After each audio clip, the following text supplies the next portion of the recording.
Once upon a time, in a grand and beautiful house surrounded by green, rolling hills, there lived a kind and gentle girl named Cinderella.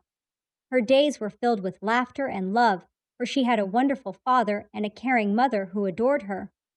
They taught her to be generous and to find beauty in all things, whether it was a simple wildflower or the bright stars at night. But as time went on, sadness came to their home. Her dear mother grew ill and passed away, leaving a quiet sorrow that settled over the house like a fine dust.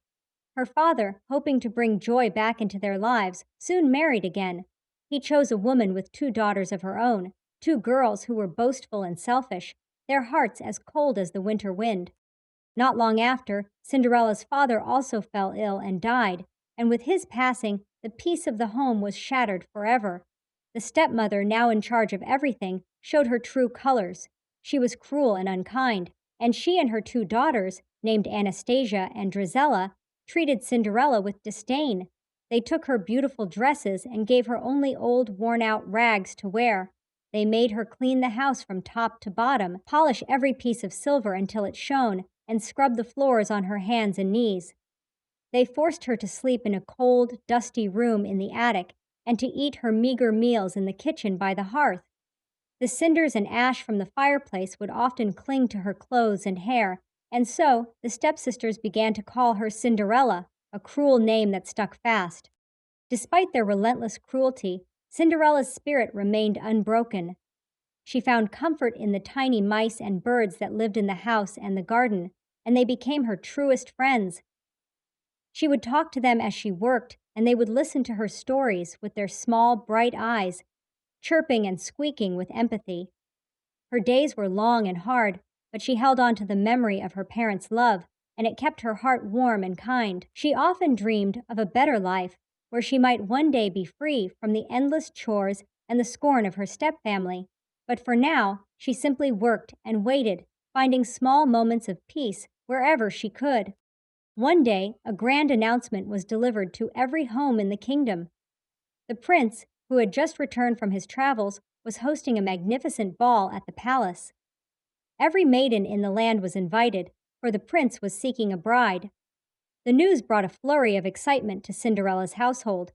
Her stepsisters, Anastasia and Drizella, were beside themselves with joy, imagining themselves dancing with the prince. They spent days picking out the finest silks, the most beautiful laces, and the most dazzling jewels. They ordered Cinderella to help them, forcing her to mend their old gowns and make them look new again, to comb their hair, and to shine their shoes until they gleamed. Cinderella worked tirelessly, but as she listened to their excited chatter, a quiet hope began to grow in her own heart. She longed to go to the ball herself, just for one night, to feel the magic of dancing and music. She found a beautiful old dress in the attic, a forgotten gown of her mother's, and with the help of her little mouse and bird friends, she set about mending and decorating it.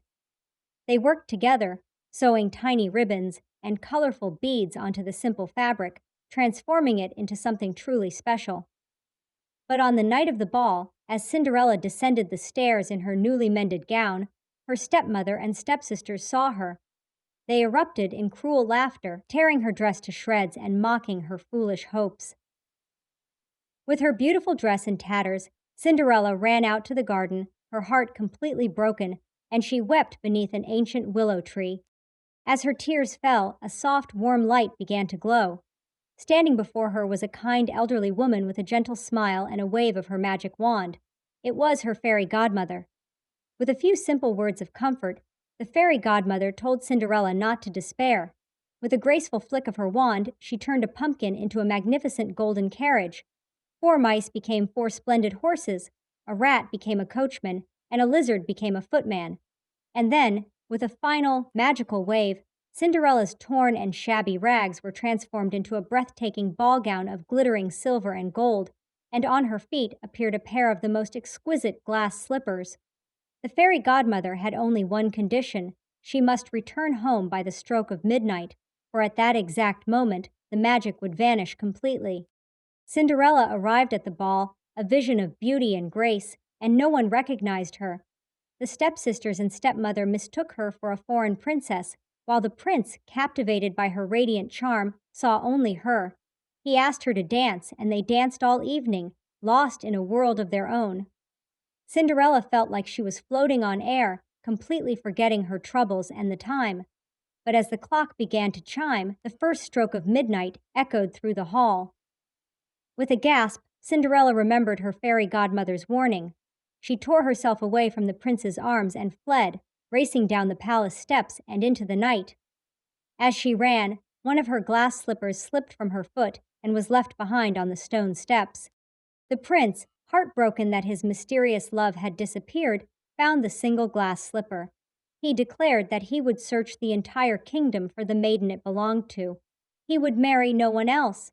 The Grand Duke was sent to every house, carrying the delicate glass slipper, but none of the maidens in the kingdom could fit their foot into the tiny shoe. Finally, the Duke arrived at Cinderella's house. Anastasia and Drizella, the stepsisters, tried everything to fit into the slipper, squeezing and pushing their feet until they were red and sore. But it was no use. They would not fit. The Grand Duke was about to leave when Cinderella, who had been watching from the doorway, timidly stepped forward. The stepmother tried to stop her, claiming she was just a kitchen maid and could not possibly be the one, but the Duke insisted that every maiden must try. With a gentle touch, Cinderella slipped her foot into the slipper. It fit perfectly, like it was made just for her. As she produced the other slipper from her apron pocket, all doubt vanished. In a moment, the cruel stepmother and stepsisters were humbled, and Cinderella's true identity was revealed. The prince was overjoyed when he learned the truth.